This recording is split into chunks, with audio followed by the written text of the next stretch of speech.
Ito na, Tatay Digong, malapit na pong makakalabas dyan sa detention sa ICC. At alam nyo ba ang pinakamagandang balita dyan? Kapag ma-approve o paboran ng mga judges dyan yung interim release na hinahain ni Atty. Kaufman para papansamantalang mapalaya si Pangulong Rodrigo Duterte, alam nyo ba na may isang bansa na nahandang tumulong kay Pangulong Rodrigo Duterte? May isang bansa na handang tumanggap kay Pangulong Rodrigo Duterte. Kung sabaga, kapag nakalaya siya dyan, doon po siya titira dahil may isang bansa na nga po na handa po talagang tumanggap kay Pangulong Rodrigo Duterte. Dahil alam po natin noon, sinasabi yan ni Ate Claire na hindi daw tatanggapin si Pangulong Rodrigo Duterte sa Pilipinas, di ba? Sinabi niya yun. Akala mo sila na yung may-ari ng Pilipinas, di ba? At saka sigurado dito, magngangaungaw na naman po yung mga bangag dito. Magngangaungaw po at sabihin naman nila, China yan. China yung pupuntahan niya, wala nang iba. China yung gustong tumanggap sa kanya, wala nang iba.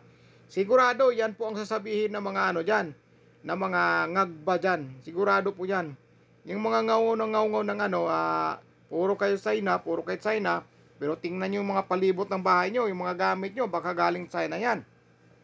Lalong-lalo na po yung mga materyales sa pagtayo ng bahay nyo. Yung yero, bakal, pako, gamit ng welding, baka gawang China yan.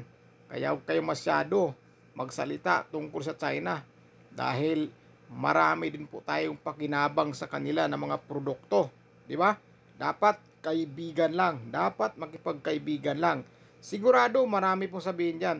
Tingnan yung cellphone nyo. Baka yung gamit nyo ng cellphone gawang China din yan Yung mga gamit nyo sa bahay, mga appliances, baka galing China din yan o gawang China din yan. Kaya magdahan-dahan po tayo sa mga panalita natin. Tingnan muna nyo sa mga paligid nyo bago kayo magsalita. Puro lang kayo banat ng puro China. Bakit? China lang po ba ang nagmamahal kay Pangulong Rodrigo Duterte? Maraming bansa po na gusto si Pangulong Rodrigo Duterte. Marami po. Hindi pala yan sinasabi nyo at China, puro na lang kay China. Pero sa totoo lang, ang pinakamamahal ni Pangulong Rodrigo Duterte ay ang Pilipinas. Kaya gustong gusto niya na dito siya sa Pilipinas lilitisin. At kung makulong man siya, dito siya dapat makulong dahil Pilipino siya. Pilipino po si Pangulong Rodrigo Duterte at hindi doon taga Netherlands na wala namang jurisdiction dito sa atin sa Pilipinas. O tingnan nyo doon sa tingnan nyo doon sa Israel, di ba? Nakikialam yung ICC doon. O ngayon, ang ginawa ng Amerika, sinangsyunan sila.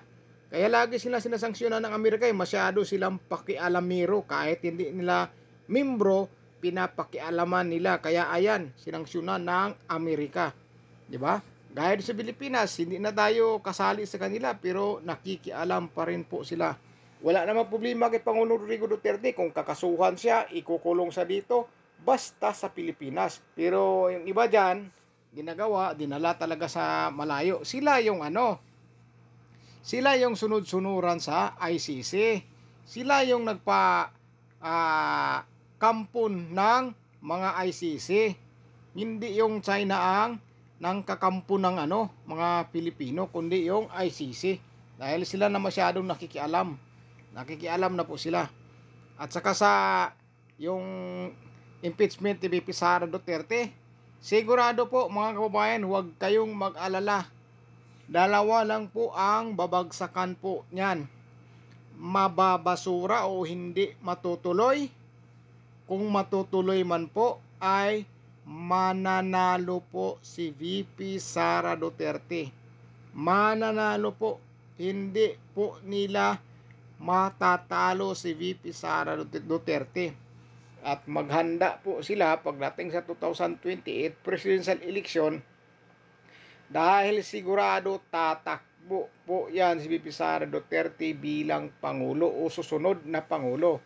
Kaya yung iba dyan, pilit po sinisiraan si VP Sara Duterte para lang maalis sa politika.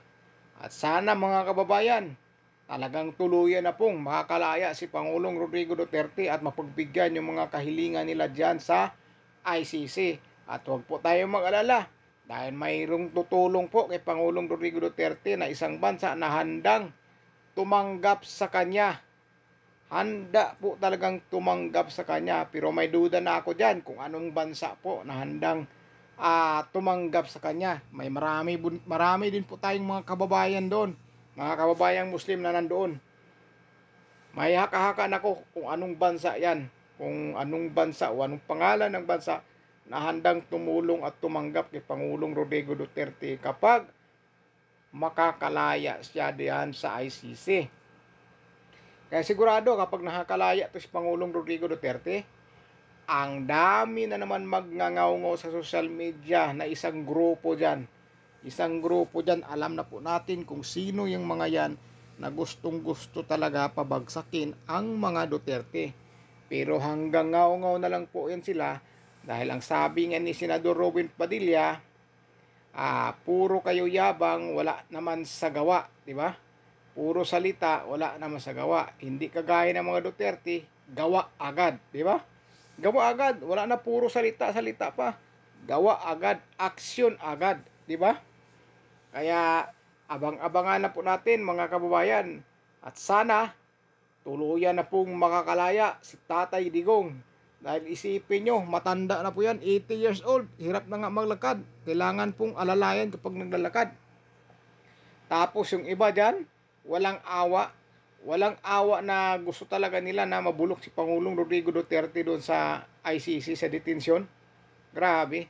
Akala mo walang mga lula eh. Akala mo walang mga tatay na matatanda eh, na nakikita nila na hirap maglakad. Di ba?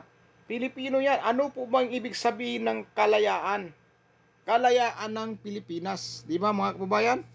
Ano ang kalayaan ng Pilipinas? Dapat walang makikialam na ibang bansa dito sa atin dahil may kalayaan na nga po tayo.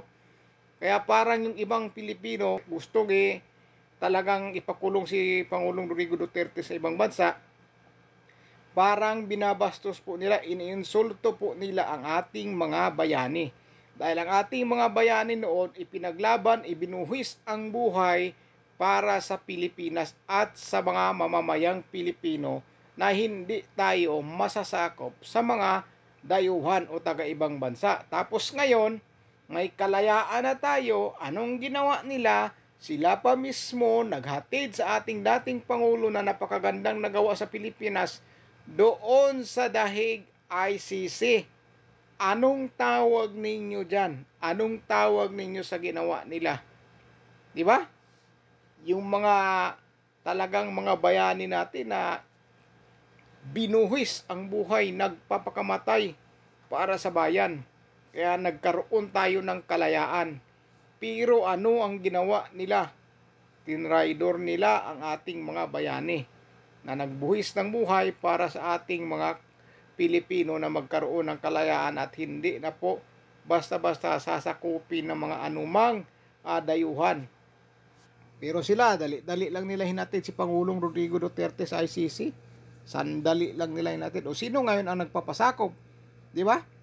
Sino ngayon nagpapaalipin? O di sila. Pero ang sambayanang Pilipino o majority ng sambayanang Pilipino ay tutol po sa kanilang mga ginagawa. Tutol po. Pero hayaan na po natin mga kababayan. Malapit na po. Malapit na po ang kanilang katapusan. Yung mga nagari-harian dyan, ilang taon na lang po. Ilang taon na lang pagtitiis. Kaya sana po talaga, dahil matanda na talaga si Pangulong Rodrigo Duterte, pagbigyan ng ICC na makalaya. Di ba sila maawa din? Sobrang tanda na. Hirap na tumayo, hirap maglakad. Di ba?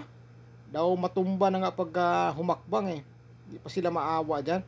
Hinatid pa nila yung isang matanda doon sa ICC. Yan nga ang sabi ni Senador Amy Marcos eh, na wala silang awa. Sila pa mismo naghatid ng isang matanda sa ICC. Kaya mga kababayan, pagdasalan lang po natin na sana po mapaboran ang ni Atty. Kaufman na mapalaya si Pangulong Rodrigo Duterte o Tatay Digong. Maraming salamat po sa inyo mga kababayan.